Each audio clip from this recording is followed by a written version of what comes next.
Entitled Karen steals an heirloom from my daughter. My daughter is adopted, but I've been her mother for over half her life. As far as I was concerned, that made her the proper heir to the ring that's been passed down my family through generations.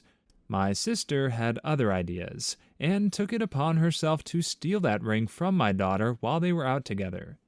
Now I have to explain that, despite what her aunt says, my daughter really is a part of the family. I met my husband 10 years ago. At the time, he was a single dad to a 6-month-old baby girl, Lily, now 11 years old. I worked at the bakery. He'd stop in every Saturday before their walk, and we eventually started going out. We got married 6 years ago, and I legally adopted Lily soon after that. In my family, it's a tradition that the oldest daughter gets gifted an old sapphire ring on her 11th birthday. The ring belonged to my grandmother, who gave it to my aunt, who gave it to me because all my cousins are male.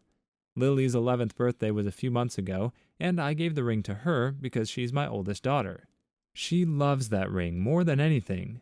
She put it on a chain to wear around her neck so that she could keep better track of it, and in the months that she's had it, I've never seen her take it off. My sister Mia is one of Lily's favorite people.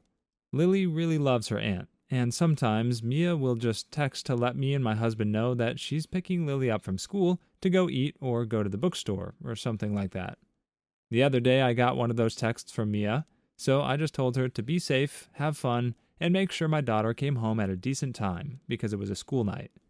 Lily got home about an hour after we had dinner, and she barely said hello to her dad or me before she went up to her room. I thought that maybe she was just tired, so my husband and I didn't immediately ask her what was going on. But later that night, I went to go check on her because I wanted to be sure. When I walked into her room, I saw that she had been crying. I asked her what was wrong. It took a minute, but she eventually told me that Mia took the ring from her because it's a family heirloom that's supposed to go to the actual oldest daughter. And because I adopted her, that means she isn't really family. The only reason I didn't go to Mia's apartment that night to get it back was because I spent the rest of the evening reassuring Lily that she is my family, and she is 100% my actual oldest daughter, no matter what our DNA is or what anyone else says. I left Mia a voicemail the next morning, telling her to return the ring before I drive over there and get it myself. She texted saying she would only give it to me if I had a daughter before she did, but until then she'd keep it safe to make sure I didn't give it back to the wrong person. So I then told her that if she didn't return the ring by 2 p.m. that day, I would be calling the police and reporting it stolen. She started texting like crazy, saying I was being ridiculous and doing too much. Our mom is in on it now too, and she thinks saying I'd contact the police was taking it too far, and that Mia was only trying to keep to the family tradition. The comments on this were overwhelmingly on this original poster's side. So much, in fact, that several people were downvoted for even trying to understand Mia's perspective, even if they didn't agree with it. That last bit seems extreme, but they're right that OP isn't the jerk here. It doesn't matter that Lily isn't related by blood. This isn't Westeros. Family is determined by more than just DNA. Also, since the ring was given to her, then it's her decision who gets it next. Even if she had broken the family tradition, which she really didn't, then it still wouldn't be Mia's job to intervene. As for calling the police, it's a shame that it would come to that, but if it does, then that's completely justified. Mia took something that didn't belong to her. Even worse, she stole it from a child. And while I think it's potentially reckless to give something valuable to an 11-year-old to wear around her neck daily, that doesn't change the fact that it's still OP's choice to do so.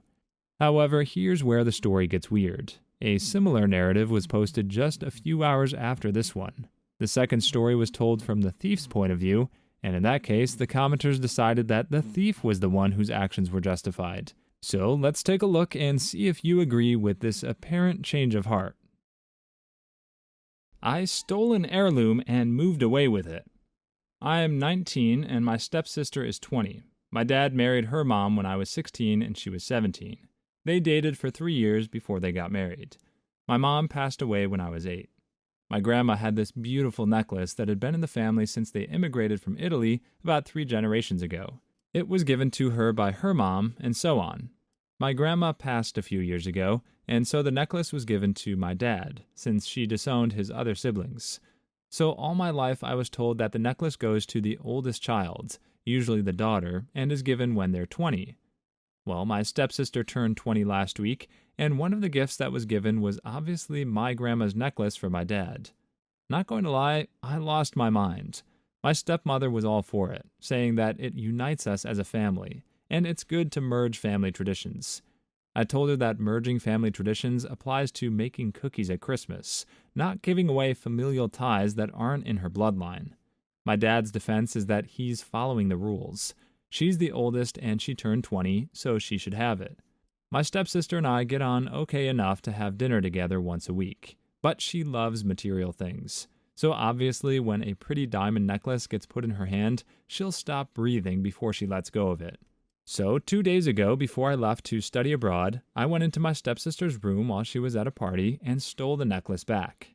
Now I'm in Germany and my phone has been blowing up from my dad, stepsister, and stepmother. They're basically saying I'm a brat and I need to give the necklace back before I get disowned.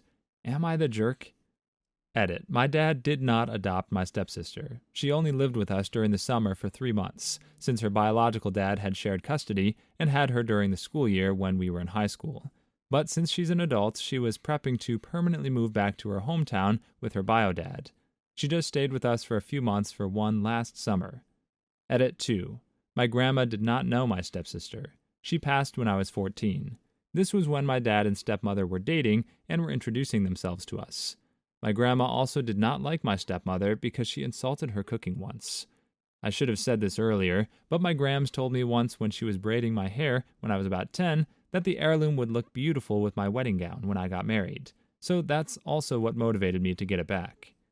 Edit 3. I was the oldest child until my stepsister came in.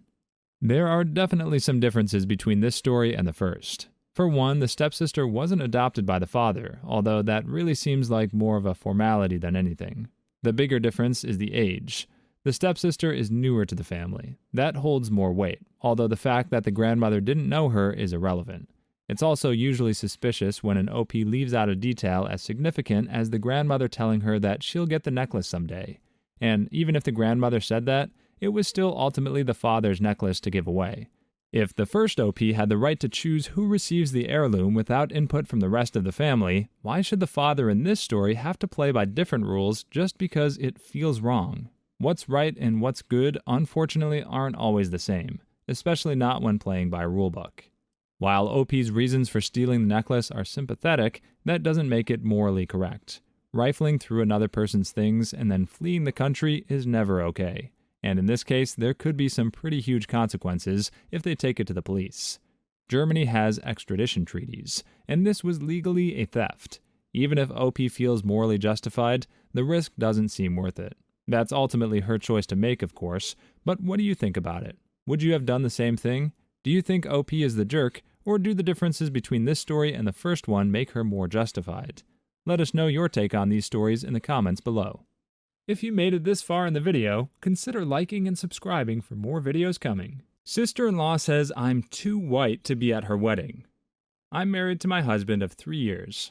For context, I'm white and my husband and his whole family are black. My husband has a younger sister, Megan, who is getting married in December with a Christmas-themed wedding. My husband and I were invited out for lunch with my husband's family, and the topic of the wedding came up. Megan started talking about clothing, then turned to me. She said that I would stand out a lot in the wedding photos because I'll be the only white person there. Plus, I have very typical white features. I have naturally blonde hair and green eyes, and my skin is very pale. Megan said I need to change my hair color to dark brown or black with a wig or hair dye, and that I need to wear brown contact lenses for the wedding. She said I would stand out too much in the photos if I didn't. My husband got annoyed and told Megan that she's being silly. Megan said it's her wedding and she can do what she wants. The rest of my husband's family were in silence. Megan told me that if I don't change my appearance, she won't let me attend the wedding. My husband changed the subject. Later that evening, my husband's mother called me on the telephone and apologized about Megan's behavior. She said that Megan is very insecure and that when she was in high school, she was anorexic and used to bleach her skin. She told me to just go along with what Megan wants to keep the peace. I told her that I'm sorry to hear about those things, but I don't want to change my appearance for the wedding. She said that's my choice, but Megan will be very upset on her wedding day because of it. Then she ended the call. I told my husband about the phone call, and he told me his family spoils Megan too much. He told me to ignore them and said that they're being irrational. Megan has been texting me links to online shops that have the dark wigs and contact lenses. She seems very set on this, and I really don't want to upset her. Would I be the jerk if I told Megan I'm not darkening my features for her wedding? I just have so many questions about this story. Megan's a black woman from a family that no white woman except OP have married into, so she knows a lot of black women. Shouldn't at least one of them be able to tell her how hard it is to find a wig that looks real enough not to be even more distracting than OP's natural hair? It's almost like someone wrote a black character without knowing anything about how black women have had to adjust their hairstyles to fit in with Western beauty culture. This concern should be well known to Megan. Second, if OP's the only white person at the wedding, won't she stand out in pictures anyway? It's not like Megan's asking OP to wear blackface to this thing, although that would certainly be a fascinating twist. This means that even with a wig and contact lenses, OP is going to stand apart from others based on skin tone alone. It's not okay to ask anyone to change their appearance for any reason, but in this case, it just seems pointless on top of everything else. My giant honkers broke up my roommate's relationship. I've moved into a university flat of 8 recently. It's been really good overall. We all get along very well, except for this one small issue. So all 3 boys in the flat have girlfriends, and they've been staying over a lot. Absolutely fine, of course. 2 of them are really lovely and basically like extra flatmates. The other one, let's call her Marcia, seems to have an issue with me, and I don't know why. Our halls are very hot and retain heat, so a lot of us girls will wear tank tops and shorts. However, whenever I've been wearing a tank top in the kitchen whilst eating or cooking, Marcia's asked if I could please cover up and wear a jumper or a baggy t-shirt. Now, it's not like I'm always wearing tank tops. I do also wear t-shirts. But when it's really hot, like it is right now, and when I'm doing laundry, I'll just wear a tank top. Without getting graphic, I do have quite big knockers. And whilst my tank tops aren't fully V-line or whatever, cleavage does show. All the other girls in my flat wear the same tops, but they have smaller chests. So less cleavage, I guess. I'm guessing that's why the issue is only with me. The thing is, we're all friends. I would never, ever try anything with anyone's boyfriend, and I would never do anything with a flatmate anyways, so I don't see why me showing a bit of cleavage should be an issue. I put a jumper on the first time just to avoid drama, but now she's asked again and again, and I've refused. All the girls in the flat but one agree with me. The one that doesn't just says maybe cover up to keep the peace. But I'm the one paying rent to stay here, not the girlfriend. So I don't see why I shouldn't be able to chill in my own home. Anyways, please be honest. Am I the jerk? Update. For anyone interested, I thought I'd give a little update. So she came into the kitchen and sure enough, she asked me to wear a jumper again. I was very tempted to be petty and try some of the things you guys suggested, but I know it's probably due to her own insecurities. So I sat her down and said that at the end of the day, I live here, so I can wear what I want. My gazongas are not something to be objectified, and if you can't trust your boyfriend, that's your problem.